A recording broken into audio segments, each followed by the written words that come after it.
Hello friends, welcome to Preethi's Delicacy. இன்னைக்கு நம்ம Preethi's Delicacyல என்ன பார்க்க போறோம்னு பாத்தீங்கன்னா chutney varieties. ரொம்பவே குயிக்கா, ரொம்பவே ஈஸியா செய்யிறது மட்டும் இல்லாம ரொம்பவே ஹெல்தியான chutney recipes எப்படி செய்யிறது அப்படிங்கறத பார்க்கலாம். இது beginnersக்கு ரொம்பவே யூஸ்ஃபுல்லா இருக்கும். வாங்க இப்போ நம்ம வீடியோக்குள்ள போகலாம். வீடியோக்குள்ள போகிறதுக்கு முன்னாடி நீங்க நம்ம சேனலை ஃபர்ஸ்ட் டைம் பார்க்கறீங்கன்னா மறக்காம subscribe பண்ணிடுங்க. நம்ம ஃபர்ஸ்ட் பார்க்க போற சட்னி வந்து பூண்டு சட்னி. இப்போ இந்த சட்னி பண்றதுக்கு ஒரு கடாயில 2 ல இருந்து 3 டீஸ்பூன் அளவுக்கு எண்ணெய் சேர்த்துக்கங்க. எண்ணெய் சூடானதும் இப்போ நம்ம பூண்டு சேர்த்துக்கலாம். 1 கப் அளவுக்கு வெள்ளை பூண்டு இப்போ நம்ம இதுக்குள்ள சேர்த்துக்கலாம். இது கூடவே 3 ல இருந்து 4 காஞ்ச மிளகாய் சேர்த்துக்கலாம். காஞ்ச மிளகாய் வந்து உங்க காரத்துக்கு ஏத்த மாதிரி நீங்க கூடவோ குறைக்கவோ செஞ்சுக்கங்க. அடுப்பை மீடியம் ஃப்ளேம்ல வச்சிட்டு ஒரு 2 ல இருந்து 3 நிமிஷத்துக்கு நல்லா வதக்கி எடுத்துக்கங்க. இது வதங்குற டைம்ல நம்ம தக்காளியை கட் பண்ணி எடுத்துக்கலாம். தக்காளி வந்து ஒரு 3 தக்காளி தேவைப்படும். மீடியம் சைஸ் தக்காளியா இருந்தா போதும். பெரிய சைஸ் தக்காளி இருந்தா 2 சேர்த்துக்கங்க போதும். இப்போ நம்ம இதல தேவையான அளவுக்கு உப்பு சேர்த்துக்கலாம். இப்போ இது கூட நம்ம தக்காளி சேர்த்துக்கலாம். தக்காளி சேர்த்துட்டு நல்லா வதக்கி விட்டுக்கலாம். ஒரு 4 ல இருந்து 5 நிமிஷம் தான் ஆகும். தக்காளி வந்து நல்லா வெந்து வரணும். அந்த ஜூஸ் எல்லாம் வெளியே வரும் பாருங்க. இதோ பாருங்க, இதான் உங்களுக்கு கரெக்டான ஸ்டேஜ். அந்த பூண்டும் தக்காளியும் வந்து நல்லா வெந்து மசிஞ்சு வரணும் உங்களுக்கு. அப்பதான் உங்களுக்கு சட்னில பச்சை வாசனை இருக்காது. உங்களுக்கு வேணும்னா நீங்க வந்து இடையில வந்து ஒரு 2 ல இருந்து 3 நிமிஷத்துக்கு மூடி போட்டு நல்லா வேக வச்சு எடுத்துக்கலாம். அவ்வளவுதாங்க, நம்மளோட பூண்டு சட்னி ரெடி ஆகிருச்சு. இப்போ நம்ம கேஸ் ஆஃப் பண்ணிடலாம். கேஸ் ஆஃப் பண்ணிட்டு இத நல்லா ஆற வச்சு எடுத்துக்கலாம். இப்போ நம்ம இத ஒரு மிக்ஸி ஜாருக்கு மாத்திக்கலாம். நம்ம தண்ணி எதுமே அதுல சேர்க்க தேவையில்லை. உங்களுக்கு ரொம்ப ட்ரையா இருக்குன்னு தோணுச்சுனா வேணா கொஞ்சமா தண்ணி சேர்த்துக்கங்க. நம்ம சட்னி ரொம்ப நைஸா அரைக்க வேண்டாம், கொஞ்சம் கொரகொரன்னு அரைச்சுக்கங்க. அப்பதான் பூண்டு சட்னி ரொம்ப சூப்பரா இருக்கும். இப்போ நம்ம இத தாளிச்சிடலாம். ஒரு கடாயில 1 ல இருந்து 2 டீஸ்பூன் அளவுக்கு நல்லெண்ணெய் சேர்த்துக்கங்க. இந்த சட்னிக்கு நம்ம நல்லெண்ணெய் தாளிக்கும் போது தான் டேஸ்ட் ரொம்ப சூப்பரா இருக்கும். இப்போ இது கூடவே கடுகு, உளுத்தம் பருப்பு, அப்புறமா கருவேப்பிலை சேர்த்துக்கங்க. இதெல்லாம் கொஞ்சம் நல்லா பொரிஞ்சதுக்கு அப்புறமா நம்ம அரைச்சு வச்சிருக்க பூண்டு சட்னி இப்போ இதுக்குள்ள சேர்த்துக்கலாம். சேர்த்துட்டு இப்போ நல்லா கலந்து விட்டுக்கங்க. எண்ணெய் பிரிஞ்சு இப்போ மேலே வர ஆரம்பிக்கும் பார்த்தீங்கன்னா, இதுதான் பர்ஃபெக்ட் கன்சிஸ்டன்சி. இந்த ஸ்டேஜில் நம்ம கேஸ் ஆஃப் பண்ணிடலாம். அவ்வளோதான் ஃப்ரெண்ட்ஸ், நம்மளோட பூண்டு சட்னி ரொம்பவே சூப்பராக ரெடி ஆகிடுச்சு. இது வந்து இட்லி இல்லாட்டா தோசைக்கு வந்து ரொம்பவே ஒரு பர்ஃபெக்டான காம்பினேஷனாக இருக்கும். கண்டிப்பாக ட்ரை பண்ணி பாருங்கள். அடுத்ததான் நம்ம பார்க்க போகிற சட்னி வந்து முள்ளங்கி சட்னி. இது வந்து ரொம்பவே ஹெல்தி, ரொம்பவே ஈஸியும் கூட. வாங்க நம்ம எப்படி செய்யறதுங்கிறத பார்க்கலாம். இப்போ ஒரு கடாயில் 1 டீஸ்பூன் அளவுக்கு எண்ணெய் சேர்த்துக்கங்க. எண்ணெய் சூடானதும் 1 டீஸ்பூன் அளவுக்கு உளுந்து பருப்பு சேர்த்துக்கங்க. உளுந்து வந்து கொஞ்சம் நல்லா செவந்து வரட்டும். பாருங்க, இந்த ஸ்டேஜில் நம்ம வெங்காயம் சேர்த்துக்கலாம். ஒரு பெரிய வெங்காயத்தை பொடிசா நறுக்கி இப்போ நம்ம இதுக்குள்ளே சேர்த்துக்கலாம். சேர்த்துட்டு ஒரு 2 ல இருந்து 3 நிமிஷத்துக்கு வெங்காயம் கொஞ்சம் நல்லா செவந்து வர வரைக்கும் நல்லா வதக்கி எடுத்துக்கங்க. இப்போ இது கூடவே ஒரு 5 ல இருந்து 6 பல்லு பூண்டு சேர்த்துக்கங்க. அப்புறமா உங்கள் காரத்துக்கு ஏற்ற மாதிரி காஞ்ச மிளகாய் சேர்த்துக்கங்க. நான் ஒரு 2 ல இருந்து 3 காஞ்ச மிளகாய் சேர்த்துருக்கிறேன். இப்போ நம்ம இது கூட முள்ளங்கி சேர்த்துக்கலாம். முள்ளங்கி வந்து பார்த்திங்கன்னா நான் ஒரு 2 முள்ளங்கியை தோல் சீவிட்டு நல்லா தின்னான ஸ்லைசஸாக கட் பண்ணி எடுத்துருக்கிறேன். நீங்கள் வேணால் பொடிசாக கூட கட் பண்ணி இதுக்குள்ளே சேர்த்துக்கலாம். எந்த அளவுக்கு ஃபைன் ஸ்லைசஸாக கட் பண்ணுறீங்களோ அந்த அளவுக்கு சீக்கிரமாக வந்து உங்களுக்கு முள்ளங்கி வந்து வேகும். அதுக்காக தான். இப்போ இதெல்லாம் கொஞ்சம் சீக்கிரம் வதங்கிறதுக்காக இந்த ஸ்டேஜில் நம்ம தேவையான அளவுக்கு உப்பு சேர்த்துக்கலாம். இது கூடவே இப்போ நம்ம தக்காளி ஆட் பண்ணிக்கலாம். ஒரு பெரிய பழுத்த தக்காளியை வந்து நான் கட் பண்ணி இப்போ இதுக்குள்ளார சேர்த்துருக்கேன். நீங்கள் வந்து மீடியம் சைஸ் தக்காளியாக இருந்தால் நீங்கள் 2 தக்காளி கூட சேர்த்துக்கங்க. சேர்த்துட்டு ஒரு 3 ல 4 நிமிஷத்துக்கு நல்லா வதக்கி எடுத்துக்கங்க. அந்த பச்சை வாசனை எல்லாம் போகணும். அப்போ தான் அந்த சட்னி ரொம்ப நல்லாயிருக்கும்.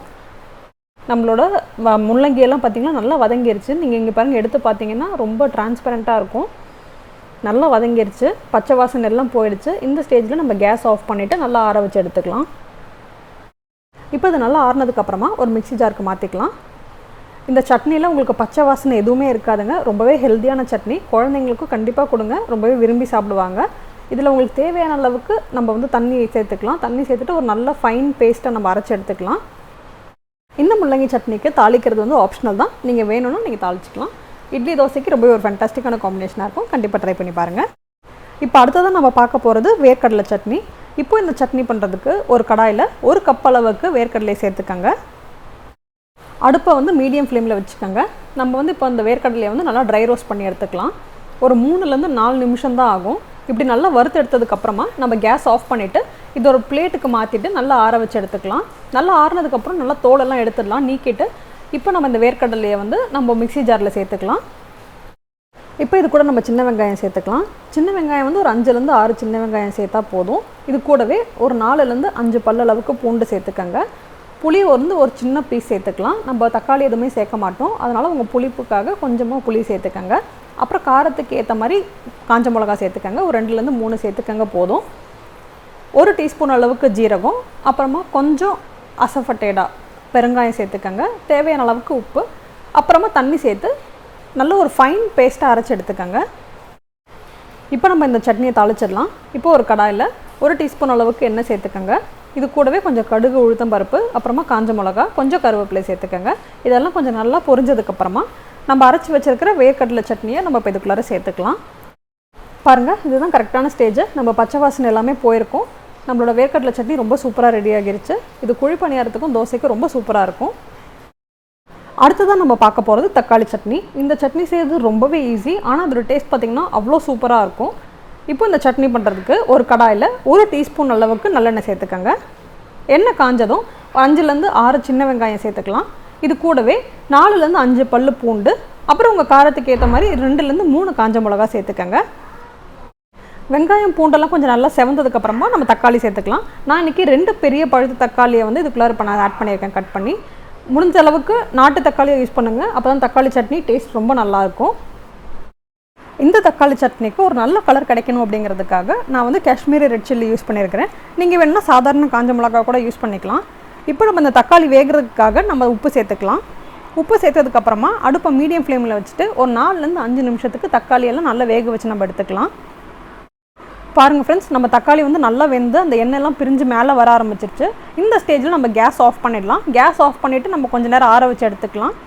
ஆறுனதுக்கப்புறமா இப்போ ஒரு மிக்ஸி ஜாருக்கு மாற்றிட்டு நமக்கு தேவையான அளவுக்கு கொஞ்சமாக வேணால் தண்ணி சேர்த்து நல்லா ஒரு ஃபைன் பேஸ்ட்டாக அரைச்சி எடுத்துக்கோங்க. இப்போ நம்ம இதை தாளிச்சிடலாம். கடாயில் 1 டீஸ்பூன் அளவுக்கு எண்ணெய் சேர்த்துக்கங்க. இது கூடவே கொஞ்சமாக கடுகு, உளுத்தம் பருப்பு, அப்புறமா காஞ்ச மிளகா, கொஞ்சம் கருவேப்பிலை சேர்த்து கொஞ்சம் நல்லா பொரிஞ்சதுக்கப்புறமா நம்ம அரைச்சி வச்சுருக்கிற தக்காளி சட்னியை இப்போ இதுக்குள்ளார சேர்த்துக்கலாம். சேர்த்துட்டு 1லேருந்து 2-3 கொதி வரட்டும். வந்ததுக்கப்புறமா நம்ம கேஸ் ஆஃப் பண்ணிடலாம். இது வந்து இட்லி தோசைக்கு ரொம்பவே ஒரு ஃபென்டாஸ்டிக்கான காம்பினேஷனாக இருக்கும். கண்டிப்பாக ட்ரை பண்ணி பாருங்கள். அடுத்தது நம்ம பார்க்க போகிறது கோஸ் சட்னி. இப்போ இந்த சட்னி செய்கிறதுக்கு ஒரு கடாயில் 2 டீஸ்பூன் அளவுக்கு எண்ணெய் சேர்த்துக்கங்க. எண்ணெய் லைட்டாக சூடானதும் 1 டீஸ்பூன் அளவுக்கு உளுந்து சேர்த்துக்கலாம். கருப்பு உளுந்து சேர்த்திங்கன்னா இன்னும் டேஸ்ட் ரொம்ப நல்லாயிருக்கும். உளுந்து கொஞ்சம் நல்லா ப்ரௌன் கலர் ஆறுனதுக்கப்புறமா நம்ம சின்ன வெங்காயம் சேர்த்துக்கலாம். ஒரு 10லேருந்து 12 சின்ன வெங்காயம் சேர்த்துக்கங்க. இது கூடவே 4லேருந்து 5 பல்லு பூண்டு, அப்புறம் காஞ்ச மிளகா 2லேருந்து 3 காஞ்ச மிளகா சேர்த்துக்கங்க. சேர்த்துட்டு கொஞ்சம் நல்லா செவந்து வர வரைக்கும் நல்லா வதக்கி நம்ம எடுத்துக்கலாம். வெங்காயம் கொஞ்சம் நல்லா செவந்ததுக்கப்புறமா நம்ம கோஸ் ஆட் பண்ணிக்கலாம். நான் இன்றைக்கி வந்து 1 கப் அளவுக்கு நான் கோஸ் எடுத்துருக்கிறேன். நல்லா பொடிசாக கட் பண்ணி இப்போ நம்ம இதுக்குள்ளார சேர்த்துக்கலாம். இப்போ இந்த கோஸ்லாம் நல்லா வதங்கிறதுக்காக உப்பு சேர்த்துக்கலாம். உப்பு சேர்த்துட்டு ஒரு 2லேருந்து 3 நிமிஷம் நல்லா வதக்கி எடுத்துக்காங்க. கோஸ் வந்து ஒரு பாதி நல்லா வெந்ததுக்கப்புறமா நம்ம இப்போ இந்த ஸ்டேஜில் நம்ம தக்காளி சேர்த்துக்கலாம். பாருங்கள், இந்த கோஸோட கலர் மாறி இருக்குது. இந்த ஸ்டேஜில் நம்ம தக்காளி சேர்த்துக்கலாம். தக்காளி சேர்த்துட்டு ஒரு 3லேருந்து 4 நிமிஷத்துக்கு அடுப்பை மீடியம் ஃப்ளேமில் வச்சு நல்லா வதக்கி விடுங்க. அந்த பச்சை வாசனை எல்லாம் போகிற அளவுக்கு வதக்கி எடுத்துக்கோங்க. பாருங்கள் ஃப்ரெண்ட்ஸ், ரொம்ப நல்லா வதங்கிருச்சு. அந்த பச்சை வாசனை கோஸோடதெல்லாம் போனதுக்கப்புறமா நம்ம கேஸ் ஆஃப் பண்ணிவிட்டு ஆற வச்சு எடுத்துக்கலாம். ஆறுனதுக்கப்புறமா இப்போ நம்ம ஒரு மிக்ஸி ஜாருக்கு மாற்றிட்டு தேவையான அளவு கொஞ்சம் தண்ணி ஊற்றி நல்லா ஒரு ஃபைன் பேஸ்ட்டாக அரைச்சி எடுத்துக்கோங்க. கடைசியாக தாளித்து மேலே சேர்த்துக்கங்க. அவ்வளோதான். இது இட்லி தோசைக்கு ரொம்ப சூப்பராக இருக்கும். அந்த கோஸோட பச்சை வாசனை எதுவுமே இருக்காது. கண்டிப்பாக ட்ரை பண்ணி பாருங்கள். அடுத்து தான் நம்ம பார்க்க போகிறது தேங்காய் சட்னி. தேங்காய் சட்னியில் பார்த்திங்கன்னா நிறைய வேரியேஷன்ஸ் இருக்குது, நிறைய வெரைட்டிஸ் இருக்குது. இன்றைக்கி நான் உங்களுக்கு ரொம்பவே சிம்பிளாக இருக்க மெத்தட் காட்டுறேன். இது பண்ணுறதுக்கு 1 கப் அளவுக்கு துருவின தேங்காய் வந்து நம்ம மிக்ஸி ஜாரில் சேர்த்துக்கலாம். இது கூடவே 2லேருந்து 3 பச்சை மிளகா சேர்த்துக்கங்க. அப்புறமா ஒரு 1/4 கப் அளவுக்கு பொட்டுக்கடலை சேர்த்துக்கங்க. இது கூடவே தேவையான அளவுக்கு உப்பு. இதில் ஒரு சீக்ரெட் இன்க்ரீடியன்ட் என்னென்னு பார்த்தீங்கன்னா ஒரு 4லேருந்து 5 வந்து கேஷ்யூஸ், முந்திரி சேர்த்துக்கங்க. ஸோ உங்களுக்கு ஹோட்டலில் கிடைக்கிற மாதிரி நல்லா க்ரீமி அண்ட் டேஸ்டியாக இருக்கும் உங்கள் தேங்காய் சட்னி. இப்போ இது ஒரு பவுலுக்கு மாற்றிட்டு மேலே நம்ம தாளித்து கொட்டிடலாம். அவ்வளோதான் ஃப்ரெண்ட்ஸ். இந்த தேங்காய் சட்னி செய்கிறது ரொம்பவே ஈஸி, ஆனால் ரொம்ப டேஸ்டியாக இருக்கும். இட்லி, வடை, பொங்கல், தோசைக்கு இது ரொம்பவே ஒரு சூப்பரான காம்பினேஷனாக இருக்கும். கண்டிப்பாக ட்ரை பண்ணி பாருங்கள் இந்த மெத்தடை. கடைசியாக நம்ம பார்க்க போகிறது கொத்தமல்லி புதினா சட்னி. ஆனால் இதில் ஒரு ட்விஸ்ட் என்னென்னா நம்ம வந்து வெங்காயம், தக்காளிலாம் ஆட் பண்ணி செய்ய போகிறோம். இப்போ இந்த சட்னி பண்ணுறதுக்கு ஒரு கடாயில் 2 டீஸ்பூன் அளவுக்கு எண்ணெய் சேர்த்துக்கங்க. இது கூடவே 1 டீஸ்பூன் அளவுக்கு கருப்பு உளுந்து சேர்த்துக்கங்க. கருப்பு உளுந்து சேர்க்கும் போது இந்த சட்னிக்கு டேஸ்ட் ரொம்பவே நல்லாயிருக்கும். உளுந்து கொஞ்சம் நல்லா செவந்ததுக்கப்புறமா இப்போ நம்ம வெங்காயத்தை சேர்த்துக்கலாம். நான் இன்றைக்கி ஒரு பெரிய வெங்காயத்தை வந்து கட் பண்ணி இப்போ இதுக்குள்ளார சேர்த்துருக்கிறேன். வெங்காயம் வதங்கிறதுக்கு தேவையான அளவுக்கு உப்பு சேர்த்துக்கங்க. ஒரு 2லேருந்து 3 நிமிஷத்துக்கு கொஞ்சம் வெங்காயம் வந்து செவந்து வர அளவுக்கு நம்ம வதக்கி எடுத்துக்கலாம்.